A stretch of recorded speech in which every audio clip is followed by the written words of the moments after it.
My name is Kendel Taylor. I'm the Director of Finance for the City of Alexandria.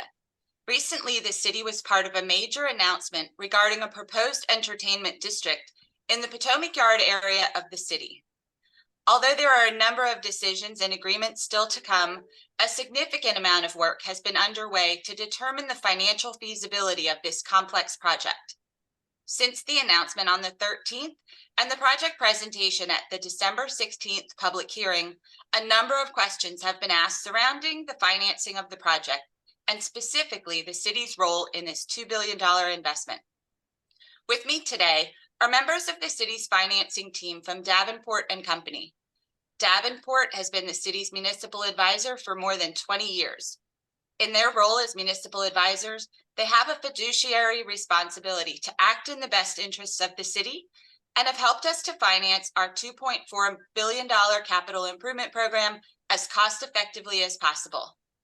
The city funds a range of projects from a combination of sources, including grants and dedicated revenue, cash, and general obligation bonds.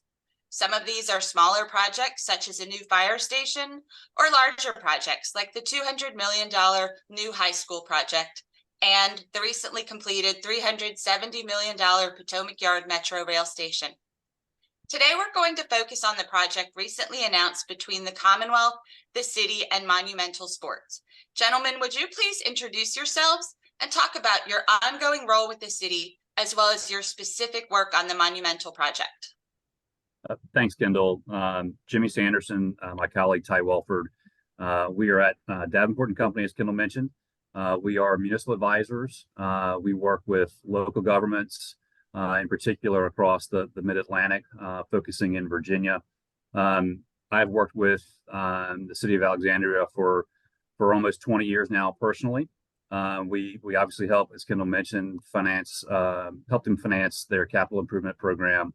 And we also work with other local governments, in particular with economic development projects, looking at the feasibility of them and how they may impact the City of Alexandria or others. And that's what we've done here, in particular, looking at what the impacts may be, help projecting that out and figuring out what the best structure that might be to help the city. And I'll let Ty introduce himself as well. Yep. Thanks, Jimmy. Ty Wellford, Davenport and Company, Senior Vice President. I've been with the firm for a little more than 17 years and have been working with the city for many years. So this project has several financial elements. Can you describe them for our residents? Yeah, and we're going to go through these in greater detail. But in particular, there are three things the city is being asked of. The first is to pledge site-specific new revenues that are going to be produced in this entertainment district to repay bonds. The second is to what we call a contingent moral obligation that they will put on a portion of the bonds as well, and that's approximately $350 million. And the third piece is to provide credit enhancement to another piece of debt that's approximately $200 million as well. So let's work through these, starting with the revenue. Do the revenues currently exist in the city? No, these are revenues that are, again, site specific to this area. They don't exist currently. So if this project doesn't happen, will these revenues be generated? Will they be available to fund city projects and services? They will not, and you'll hear us talk a little bit later about that. These are what we call incremental revenues. They're new to the district, and they're specifically being produced because of the arena project.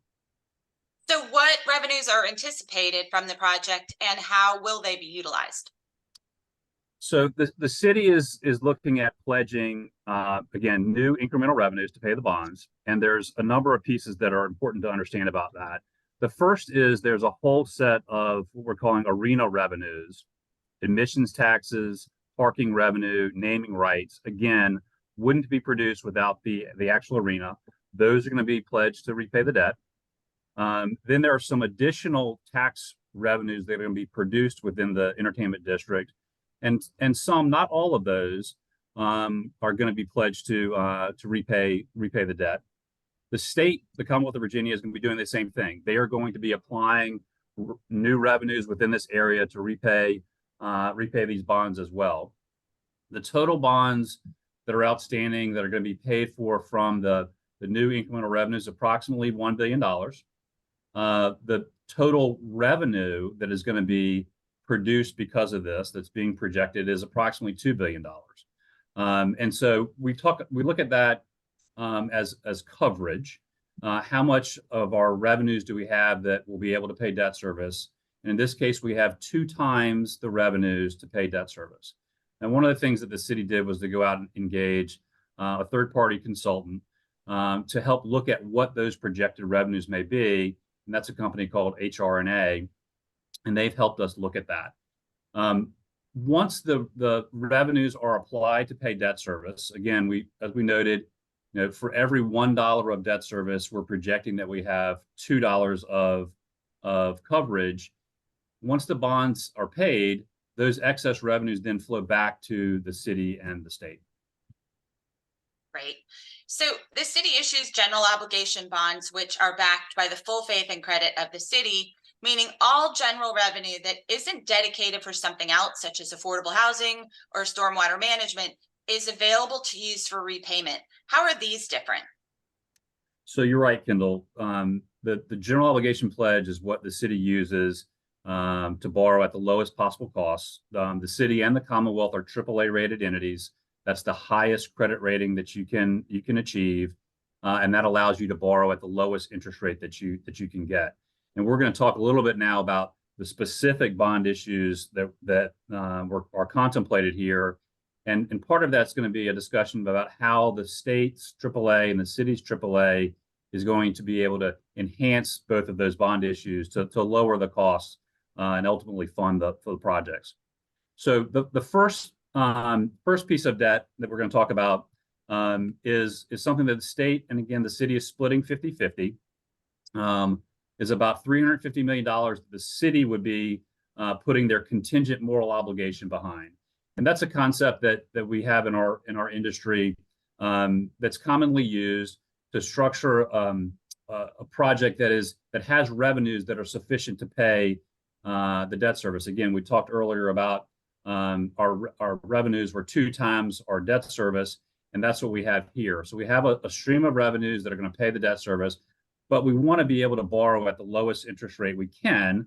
So the state and the city are going to put their contingent moral obligation behind that debt, and therefore increase the credit quality and lower the debt service that would be paid, ultimately getting more revenue back to the city and the state.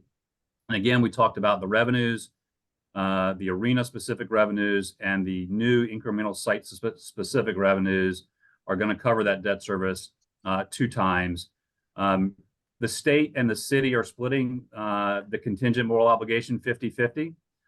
They're doing that in particular because if you look at the projected overall revenues that are going to come to this area, it's about the same share, state revenues and city revenues.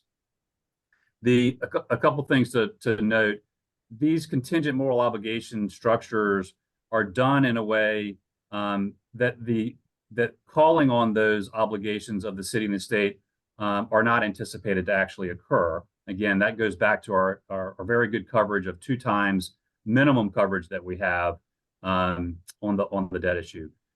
The other thing that we looked at in concert with the HR&A study too was, let's run some sensitivities and stress this and see what might happen if the projections don't turn out the way we are projecting. And in looking at that, we've concluded that revenues could decline from our projections by 50%, and the call on that contingent moral obligation from the city and the state would not occur. So we've got plenty of cushion in order to make this as secure as we can to the city. Thank you, Jimmy. Can you tell us who will be issuing the debt in this authority? Yes. So there's the state's going to set up a separate sports and entertainment authority. The bonds will not be issued by the Commonwealth of Virginia or the City of Alexandria, but this new sports authority that's going to be set up. And it's going to be, the bonds, again, are going to be repaid from the new revenue that we described a moment ago, both the arena-specific revenue and then the new site-specific incremental revenue of the Commonwealth and the City of Alexandria. Thank you. significant financing instrument in this investment is a lease revenue bond. What is that? Yep, and Kendall, I'll take that one. So the lease revenue bond will be a separate bond issue, and this is going to fund approximately 20% of the project, so about $400 million. So unlike the project revenue bonds that Jimmy just talked about that are supported by the incremental revenues from the city and state and the event-specific revenues, this is a separate financing vehicle, and these lease revenue bonds are actually just repaid from rent payments by the sports teams, by the two sports teams. And so under this structure, the teams will agree to pay rent over the life of the bonds, right? And those payments will then go to repay the debt service. Another security feature is, as part of the agreement, there will be non-relocation clauses during the term of the lease, during the term of these bonds. And then another nice feature is that if the sports teams actually fail to make payments, the sports leagues, the NBA and the NHL, will have step-in rights that are common in these agreements to ensure that the teams keep playing and the lease payments are made, which greatly reduces any risk on this financing. So what's being asked of the city and the state, the Commonwealth, are simply providing credit enhancement to this secure lease revenue bond. And it just allows us to slightly lower the interest rate, similar to the project revenue bonds, simply allow us to maximize these team payments to fund more of the project costs. Who will own this asset and be responsible for maintaining it? We have a CIP. A lot of resources are required to take care of the public buildings that we have and make our investments in maintaining those assets. And so how will these costs be covered in the structure we're talking about? Yep. So the state created entity, the Sports Authority, will actually own this asset. And what's nice about the plan is there is dedicated money being set aside into a capital maintenance and replacement fund from day one as part of the waterfall that will ensure that the asset is being maintained and kept up to high standards right from the get-go. So we've talked about the professional sports aspect of this district, but there's also a performance venue. And as I understand it, the city will invest in parking for this facility and will share in the cost with Monumental Sports to build a performance venue. Can you describe this aspect of the proposal? Yeah, so as you mentioned, Kendall, this isn't just an arena, right? This is going to be an entire district. And so as part of the plan to create this, there's this larger district performance venue, an entire atmosphere. So as part of the plan, the city is contemplating putting in $50 million towards the parking, right? That's getting put in as part of the development. And then separately, as you mentioned, entering into a joint venture and splitting the cost of this performance venue. That performance venue, the estimated cost is about $112 million. So half of that, the city's portion, would be $56 million. So that plus the parking, total investment of about $106 million. Can you describe this district that we're talking about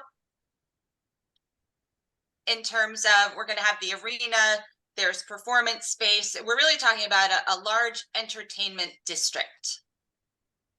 Yeah, Kendall, I'll answer that. Yeah, I mean, and this is all sort of part of the larger picture of Potomac Yards, right? Which is something that is very similar to what we're looking at doing here. The city invested $350+ million into building the new metro rail station in Potomac Yards, that it's going to be there to serve this project as well. And so again, as the city looks at economic development projects in general, we're doing the same thing here. And that is, what is the larger area development going to look like? And can we provide an incentive, in particular related to the arena here, that will help foster more development and more growth in Potomac Yards and generate revenue over and above what we're talking about having for debt service on these bond issues, but will then be able to positively benefit the city generally. The same way you have with the Potomac Yards Metro Station. Again, we pay debt service on that station, but the overall area produces revenues that pay for that debt service, but also provide an uplift to the general fund. Yeah, Jimmy, you might also want to hit on just the fact that when this was looked at, the financial implications, it's really just this initial phase, and that there are contemplated later phases that would be additive to the city. That's correct. Yeah. Again, the sort of phase one in the arena, or what we're looking at right off the bat, and it's those revenues that we're talking about when we describe that 2 times coverage. There are additional phases that are going to occur over time, and all of those revenues will inure to the benefit of the city and are not pledged to the repayment of these bonds. I think the project, the Potomac Yard area, is a very good example. In 2010, we established Potomac Yard knowing the metro station was coming and development was going to happen. When we envisioned that area had a tax base of about $400 million, and today it's a $2 billion tax base that is not only paying debt service for the metro station, but is putting money back into the general fund to support our programs and services. So it's been 1 week since this incredible announcement, and there are many steps, conversations, and agreements before the first puck drop or tip-off happens in the city of Alexandria. We hope you will continue to listen, learn, and participate in the process to make sure that this new entertainment district benefits all of us. Stay tuned for additional information and outreach, and we look forward to continued engagement in the new year.